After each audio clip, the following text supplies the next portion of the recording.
boa tarde. Veículos do governo do estado que deveriam ir a leilão estão abandonados, causando prejuízos à população. Incidência de chuvas deve continuar intensa no estado.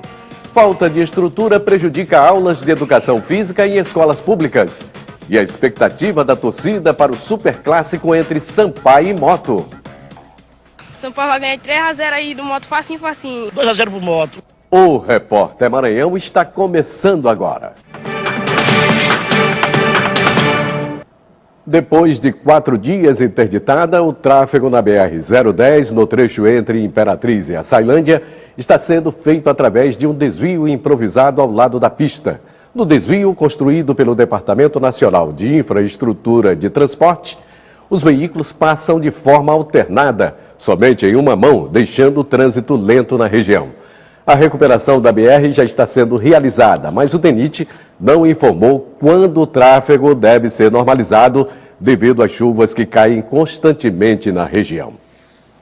Dezenas de veículos pertencentes ao patrimônio do governo do estado estão abandonados e vêm causando prejuízos aos moradores vizinhos ao terminal rodoviário de São Luís.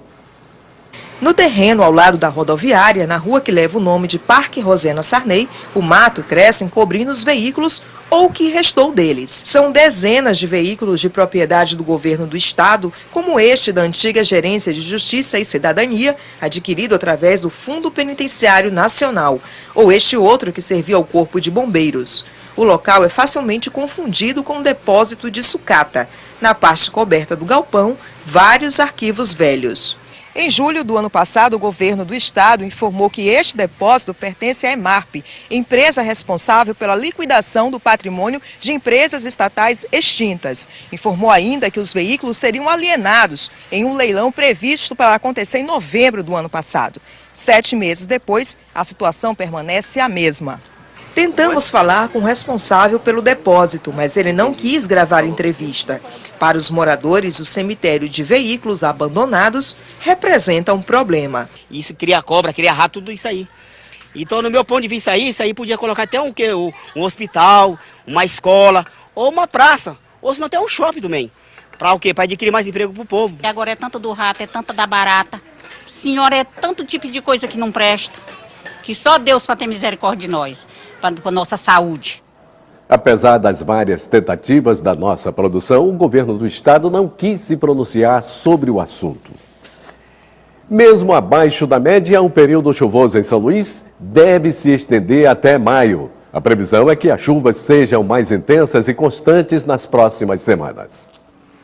No céu, nuvens carregadas reforçam as previsões do Laboratório de Meteorologia do Núcleo Geoambiental da Universidade Estadual do Maranhão, UEMA. Segundo elas, o período chuvoso em São Luís começou este mês. Deve se estender até maio, com os meses de março e abril os mais chuvosos. O estado encontra-se sob a influência de fenômenos meteorológicos transientes, que concentram grande volume de água e é caracterizado pela má distribuição das chuvas. A meteorologista da UEMA dá outro alerta. O alerta vai para que a população fique mais atenta com relação às chuvas, a raios e a ventos fortes, que esses três vão estar em conjuntos agora, a partir de agora, tá? Perdurando até o mês de maio, onde a gente tem o final da estação chuvosa. Mas é nas ruas que o efeito das chuvas começa a ser sentido. As péssimas condições das ruas e avenidas de São Luís vêm causando prejuízos para proprietários de veículos que lotam as oficinas. O carro na oficina está cada vez mais presente nesta época do ano. Fora a manutenção preventiva, os clientes necessitam gastar um pouco mais no reparo ou troca de peças danificadas por causa da qualidade do asfalto presente na cidade. Nesta loja, por exemplo, os serviços automotivos de alinhamento e balanceamento cresceram bastante nos últimos meses, em média 30%. O mecânico conta que a oficina atende até 15 carros por dia. Ele explica quais são os principais problemas causados pela buraqueira. Você bate, desalinha, empena uma roda, desbalanceia, aí tem que estar fazendo, antecipando o que se faz, a manutenção correta, né? Guilherme teve a roda do carro empenada e teve que desembolsar o prejuízo. fora IPVA, licenciamento, seguro, ou seja, muito custo no início do ano. O prejuízo está sendo de quanto? Melhor não falar, né? Vamos combinar. E São Luís amanheceu com sol e muitas nuvens. Veja a previsão do tempo para todo o estado.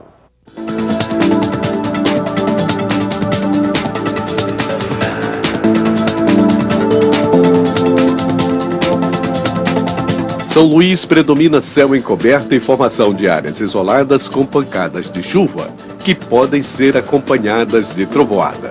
Mínima de 23 e máxima de 29 graus. Em Imperatriz predomina tempo nublado e formação de áreas isoladas com pancadas de chuva, que podem ser acompanhadas de trovoada. Mínima de 21 e máxima de 25 graus. Em Caxias predomina céu encoberto e formação de áreas isoladas com pancadas de chuva, que podem ser acompanhadas de trovoada. Mínima de 21 e máxima de 32 graus. Em Balsas predomina céu encoberto e formação de áreas isoladas com chuva forte, que pode ser acompanhada de trovoada. Mínima de 20 e máxima de 30 graus. E veja no próximo bloco, o especialista alerta para os cuidados com o excesso de consumo de álcool. E mais malharias lucram com o período carnavalesco. É logo após o intervalo. Agora são 12 horas e 37 minutos.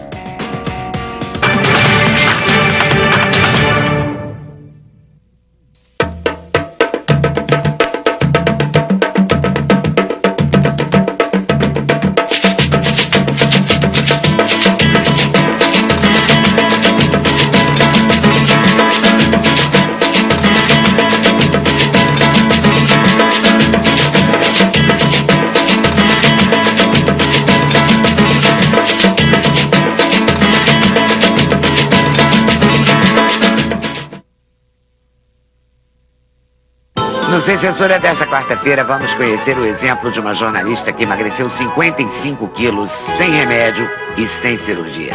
E vamos falar de um documentário sobre Mário Lago. O programa começa às 4 da tarde, eu espero vocês. Com certeza, se Deus quiser. Até lá. No Sinfonia Fina desta semana...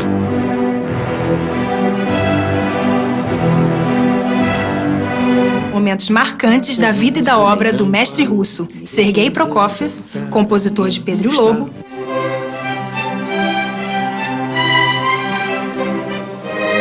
e de Carlos Lira, um dos pais da bossa nova, autor de muitos sucessos como Lobo Bobo. Era uma vez um lobo mau que resolveu jantar alguém.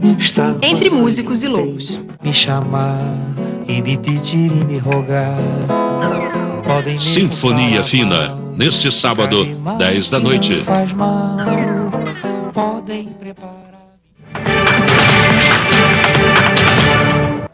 Numa época em que a preservação do meio ambiente é um tema recorrente na sociedade, uma construção em São Luís dá prova de que a sustentabilidade é uma forte aliada do desenvolvimento. Este prédio, que serve de apoio para operações de uma empresa mineradora em São Luís, serve também como exemplo de iniciativa sustentável, reconhecida recentemente por um prêmio nacional.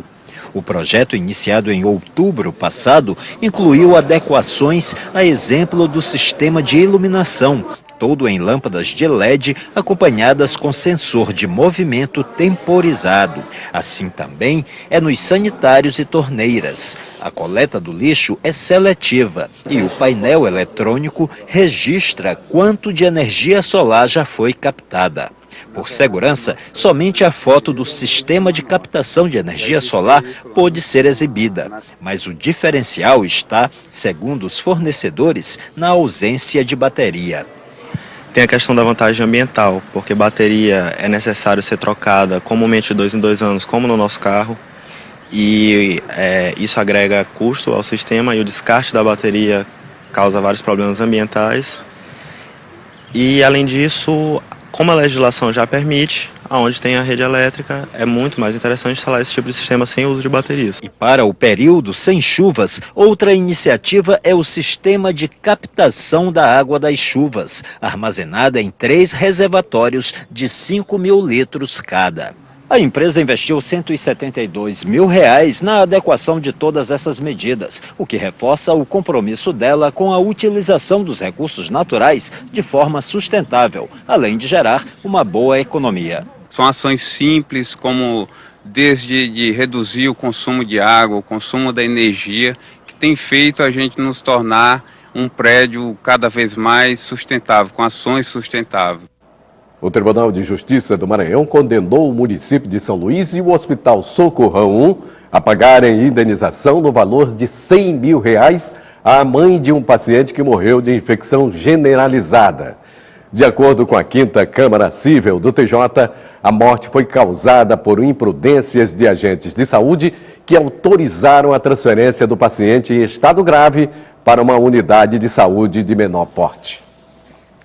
E o Plano de Saúde Convênios Médicos de Saúde Suplementar, o CONMED São Luís, está entre os planos com venda suspensa que compõem a lista divulgada pela Agência Nacional de Saúde Suplementar. O CONMED tem mais de 3 mil beneficiários em São Luís. Em todo o Brasil, foi suspensa a comercialização de 111 planos. Uma preocupação dos especialistas nesse período de festas carnavalescas é o aumento dos problemas de saúde causados pelo excesso no consumo de bebidas alcoólicas. A recomendação é não esquecer de hidratar o organismo. Ingerir bebida alcoólica favorece o surgimento de inúmeras doenças, mas a simples desidratação do organismo muitas vezes é esquecida. O consumo de álcool em excesso pode prejudicar a população em geral, mas os pacientes que têm um problema renal, eles têm um pouco de prejuízo maior, porque o paciente que é alcoólatra, que tem um abuso do uso do álcool, em geral não come bem, e aí o paciente que já tem problema renal também tem um grau maior de desnutrição. E no carnaval, época onde a moderação às vezes fica de lado, o cuidado precisa ser redobrado. Alimentos gordurosos industrializados prejudicam a saúde e devem ser evitados. Especialistas recomendam sempre adotar o melhor hábito saudável.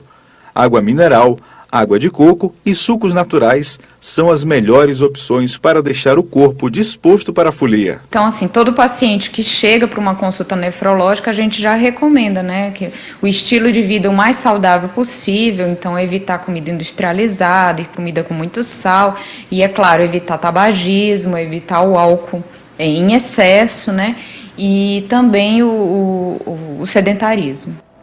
Quem costuma lucrar com as festas de Momo são as malharias, que trabalham dobrado para garantir a entrega dos abadás. Do computador, a imagem escolhida em acordo segue para a impressão na malha. O cliente chega aqui até a gente e a gente já mostra nossas ideias para ele. Às vezes ele também traz a ideia deles para a gente, tira uma estampa, mostra para ele, que é para poder ficar a qualidade e a gente ganhar o cliente. Neste período do ano, as malharias dobram a produção e são confeccionados mais de 10 mil abadás para blocos, eventos e bailes. Na real, eles são a grande pedida para a temporada. Anterior ao carnaval, durante, depois, às vezes até no domingo mesmo de carnaval a gente ainda está trabalhando e é bem grande a demanda. Para dar conta de tanta encomenda, funcionários extras são contratados e quanto mais próximo está o carnaval, maior é o trabalho. Antes do período frenético do carnaval, por aqui é toda uma concentração de profissionais que, entre linhas, agulhas e máquinas, vão costurando aos poucos o uniforme da futura alegria do folião. A gente sempre faz um serão, aí chega mais cedo para dar conta da alegria da galera, né? A gente fica orgulhosa, tentando adivinhar as folhas que a gente fez. É muito bom.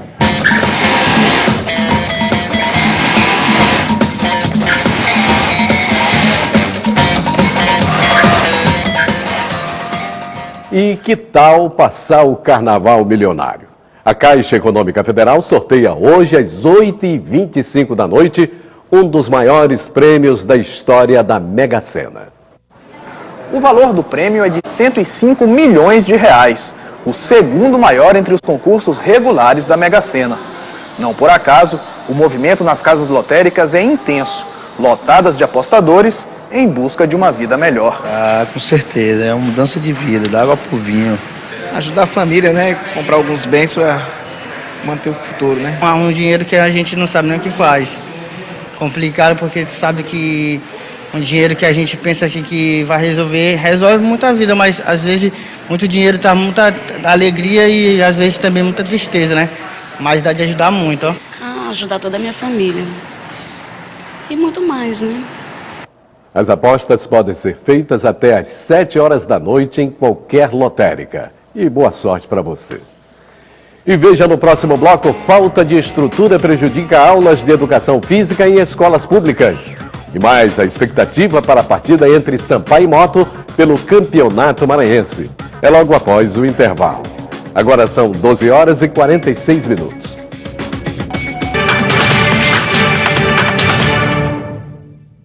Neste sábado, todas as tribos têm um encontro marcado no aglomerado.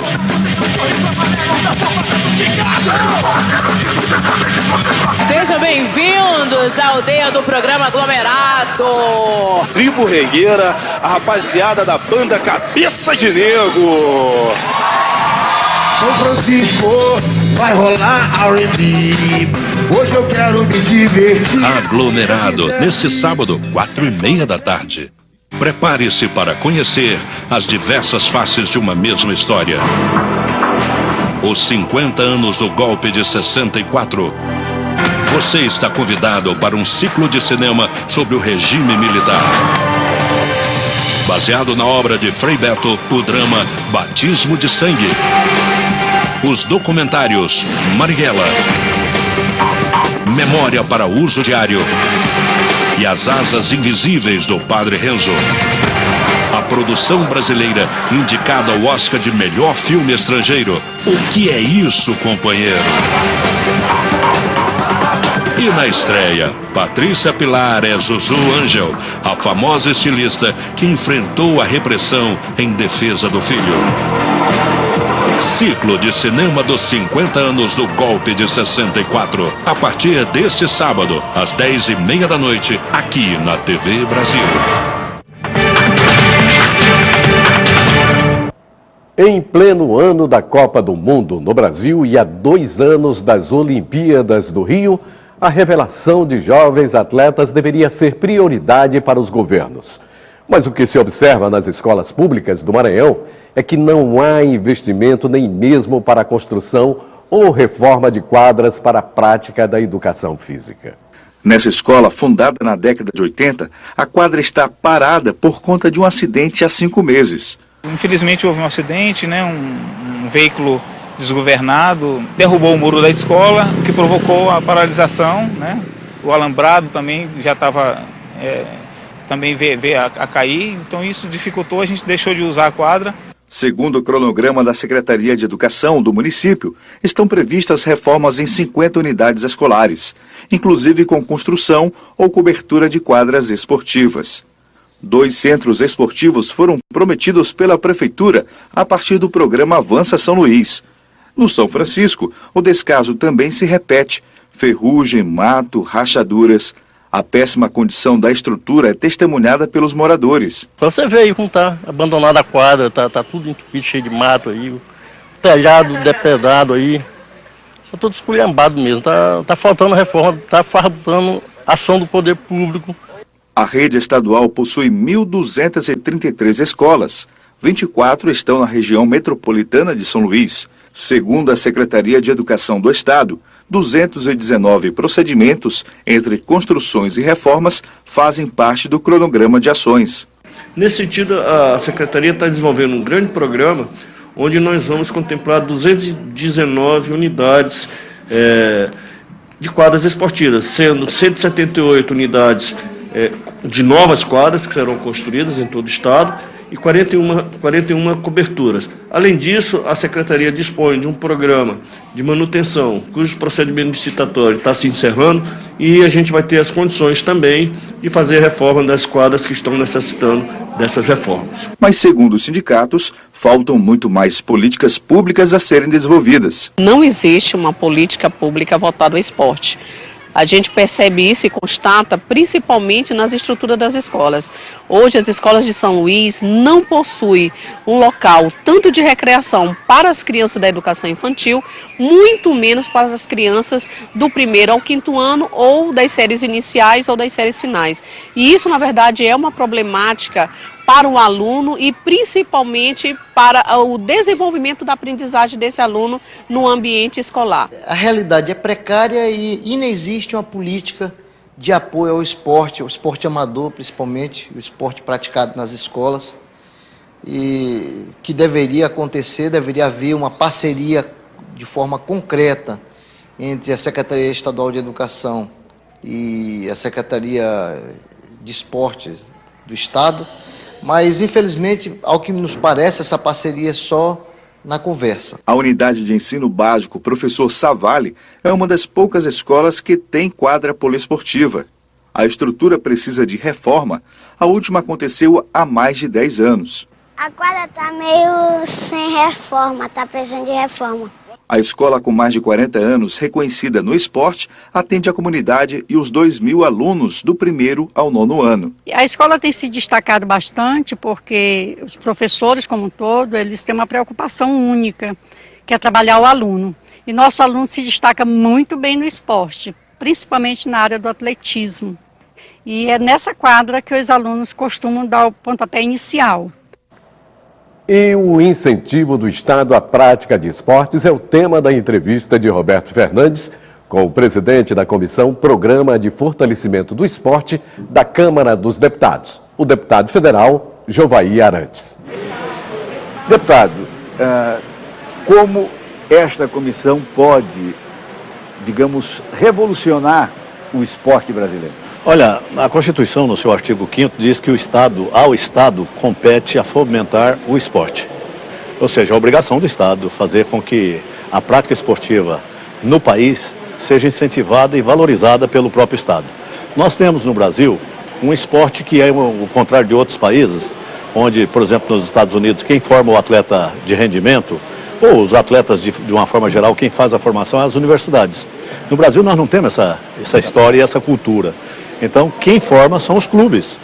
E na maioria do Brasil, sempre foi os clubes de futebol. Clube de Regata Vasco da Gama, Clube de Regata Flamengo, Botafogo Futebol e Regata, Pinheiros em São Paulo, e assim você vai indo. Os atletas são formados nos clubes. No entanto, os clubes estão numa situação de penúria no Brasil.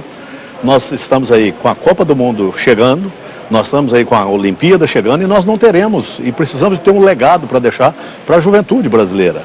E eu entendo que é papel da Câmara, e é papel do Congresso Nacional, é o caso que nós estamos fazendo agora, tentando deixar um legado que é uma lei importante para nortear e melhorar a questão do esporte do Brasil.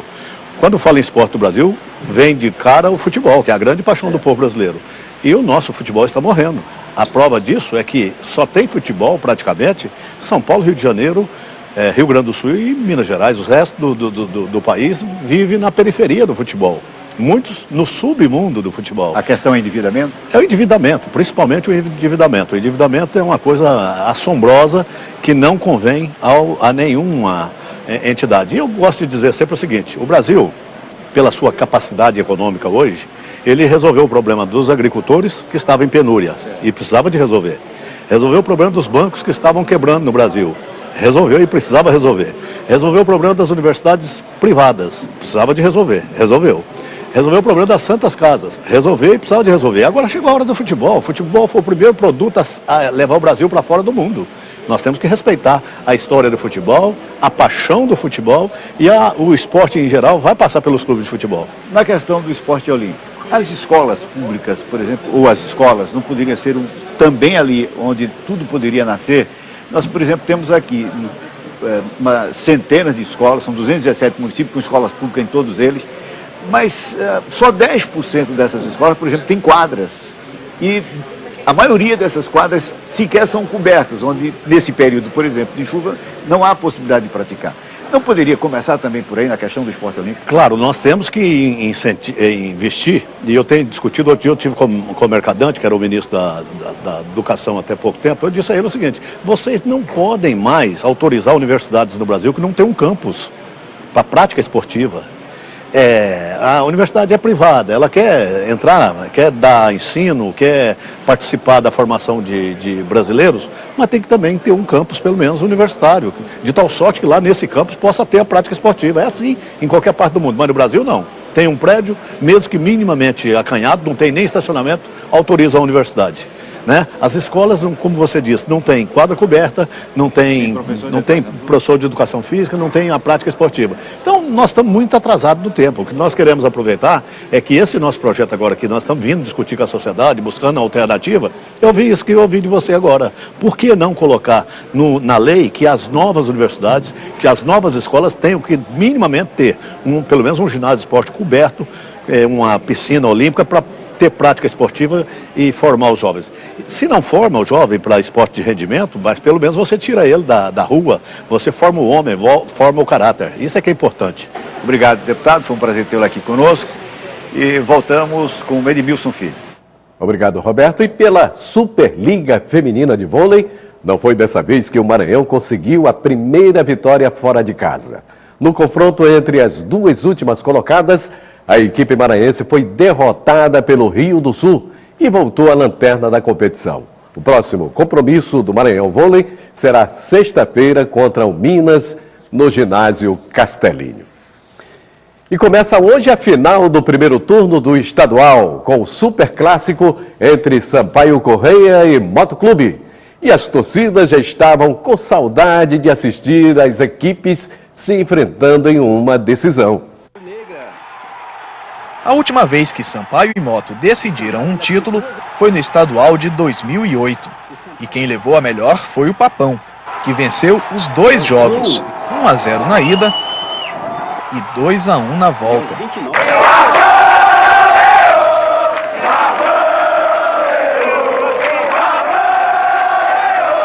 De lá para cá, muita coisa mudou. O Sampaio Corrêa vem de 2 acessos consecutivos e está na Série B do Campeonato Brasileiro. Já o Motoclube amargou 2 temporadas na segunda divisão do estadual.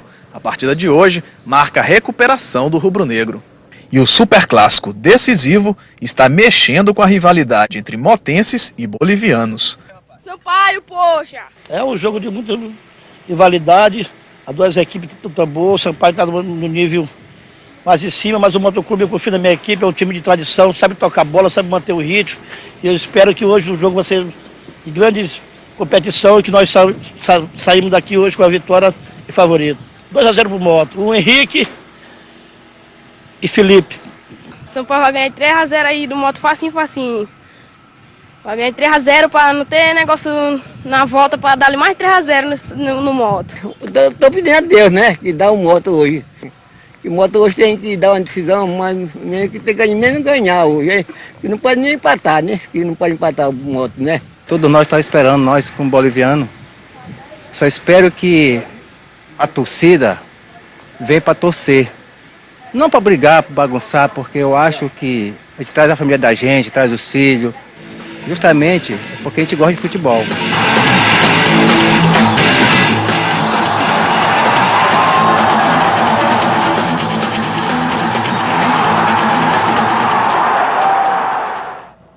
E em virtude do superclássico, a Avenida Castelinho ficará com a circulação de veículos permitida apenas no sentido Avenida dos Franceses, Avenida São Marçal. A partida começa às 8h30 da noite. E para rever esta e outras edições é só acessar tvbrasil.abc.com.br/Repórter Maranhão. A gente fica por aqui, uma boa tarde e até amanhã.